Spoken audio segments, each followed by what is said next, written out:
Ce patient est arrivé il y a quelques jours seulement, directement admis en réanimation et placé sous assistance respiratoire.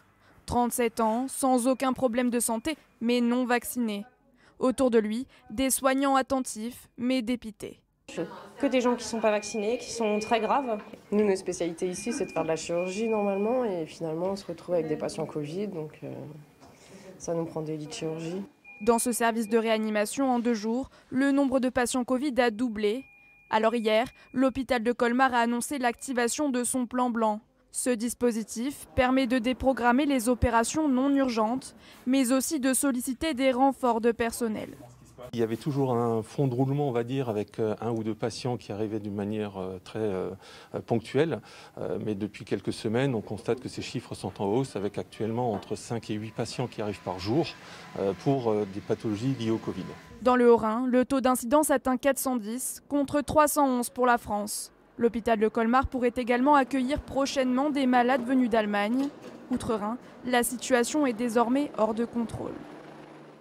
Voilà, justement, pour contrer la flambée épidémique chez nos voisins d'Outre-Rhin, nouveau tour de vis attendu dès aujourd'hui. Oui, avec de nouvelles restrictions, possible fermeture des bars et autres lieux publics. L'Allemagne qui est en route vers l'obligation vaccinale, on vous en parlait hier, ce sera à partir du 1er février. Une proposition de loi sera soumise au Parlement avant la fin de l'année. L'Europe donc à nouveau sur ses gardes. Les perspectives ne sont pas très encourageantes pour les professionnels du tourisme. Le secteur va souffrir parce qu'il sera de plus en plus dur de voyager tranquille, de voyager serein. Frédéric Agnès.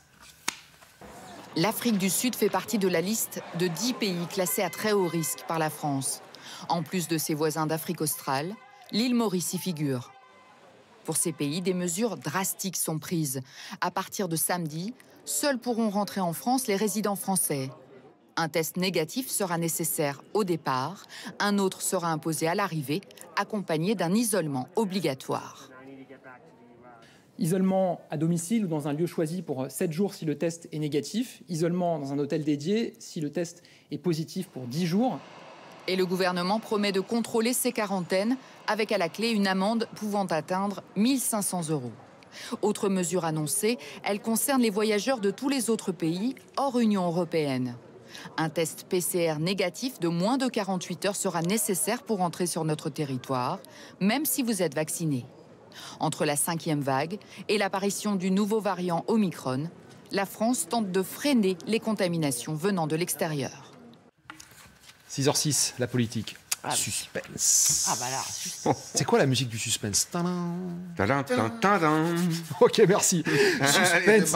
Il est là. Non, les dents de la mer, non? Les dents de la mer. Ouais, les dents de la mer. Ouais. Suspense autour du premier tour du vote chez les Républicains. Mais oui, pour une place en finale pour les 2 candidats, ceux qui se disputeront la place de prétendant dans la course à l'Élysée. Qui partira? Les adhérents sont en train de voter depuis hier, 8 h du matin.